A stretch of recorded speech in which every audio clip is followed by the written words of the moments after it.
Hello, Klaus here, and welcome back to yet another video here at the channel. In today's video, we are going to have a look at a little bit of a comparison. So we're going to compare the Anamorphic 50mm from series together or against a 50mm. In this case, it's going to be a vintage lens. And then we can kind of see if the anamorphic look is something you need or if you actually can fake that look in post in some way. That is what this video is going to be all about. So without further ado, let's get right to it. Let's get out filming. Okay, so first off, here's just a little shot done on a slider, and my slider was not doing too good of a job. This is on a normal lens. Here we're shooting on the anamorphic lens. The same shot, and it does look very cinematic, I think. On this shot is a handheld shot, again non-anamorphic, and here we have the anamorphic shot. And I don't know if you are noticing something with the normal versus the anamorphic shot already. It's going to be very clear right about now. So this is of course not an anamorphic shot, but if you look at the background blur, you will notice something right about now, that on the anamorphic, the blur is way nicer. And also I just love the white aspect ratio. But one of the things that makes it hard to shoot on the anamorphic is actually the focus distance. The focus distance on the series 50mm is 85 centimeters, and that is actually pretty hard to do a decent close-up or stuff like that. On the other hand, on the spherical lens, the focus distance is way shorter and it's way easier to frame your shot. So let's try to take one of the shots and in Davinci Resolve try to make them more anamorphic. Okay, so let's try to fake the anamorphic look. Again, here we have an anamorphic shot and here we have a non-anamorphic. So let's go over to the... Actually, to start out, I'm just going to right click on the non-anamorphic. I'm going to change the color to yellow so I not forget what is what. Okay, first off, I'll go up to the timeline and I'm going to go output blanking and I'm going to throw on a scope like that, and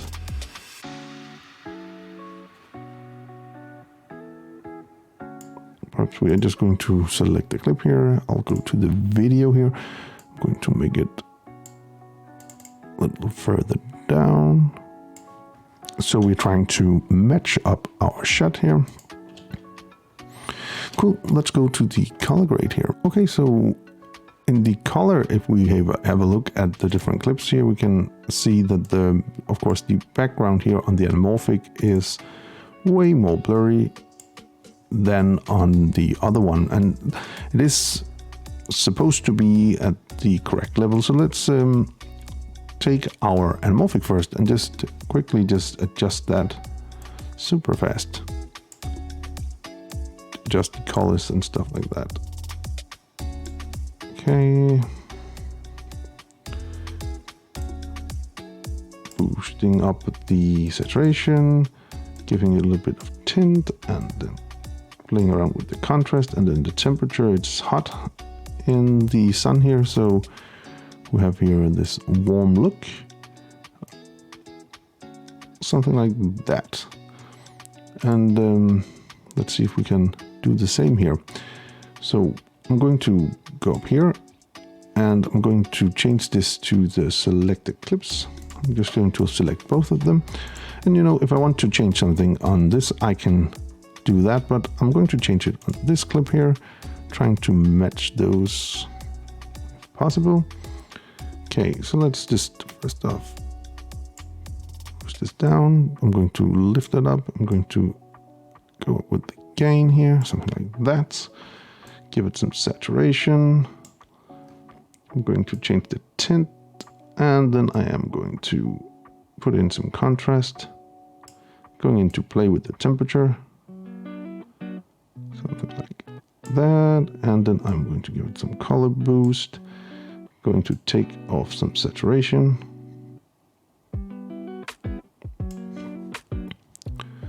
Like that. And I am also going to, again, take a little more of the saturation off, taking a little bit of the color boost off, playing around with the contrast.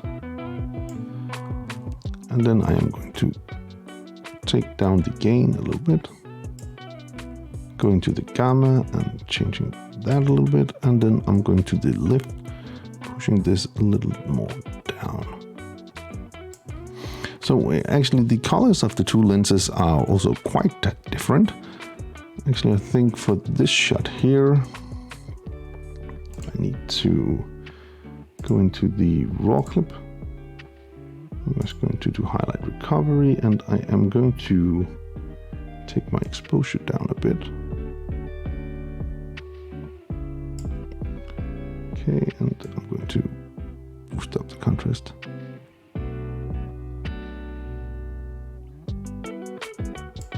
Okay, going back to the color wheels here, and I am then going to draw down this a little bit. Up here.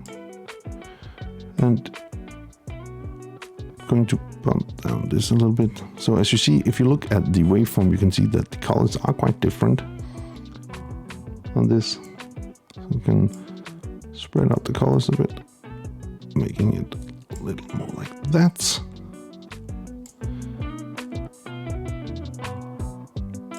So, and then take some saturation out. Okay, play around with the tint. So, again, going back to the raw settings for this clip, and I'm going to change the exposure little, something like that. I mean, color-wise, they are quite different. The lenses are quite different, but for now, this is just what we came up with. Okay. So if we want to do something about the background, we are just going to do a mask, and I'm going to add in a new node. That's just going to Option S or Control S, depending on which system you're on. And in this case, I am just going to draw in a shape. Just need to track this, and there's a million ways of doing that. The easiest way for me in this case is just to put in a keyframe here and change to frame. That means when I go here, I can just drag this super fast here, like that. Like there, and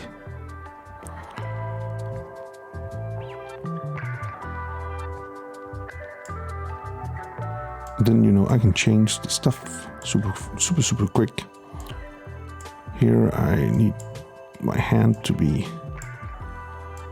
like that.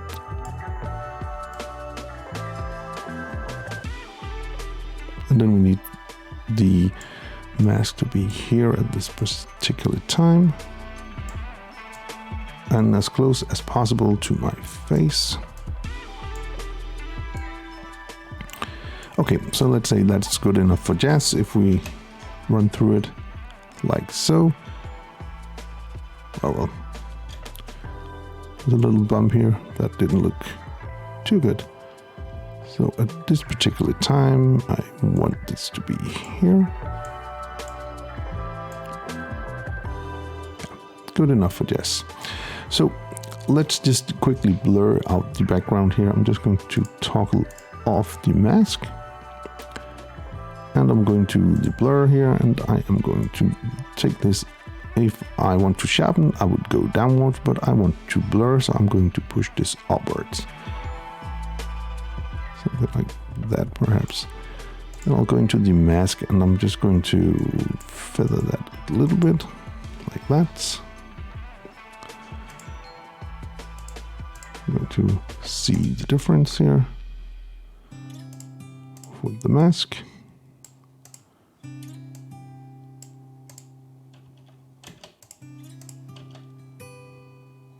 So at least the blurriness is a lot better now.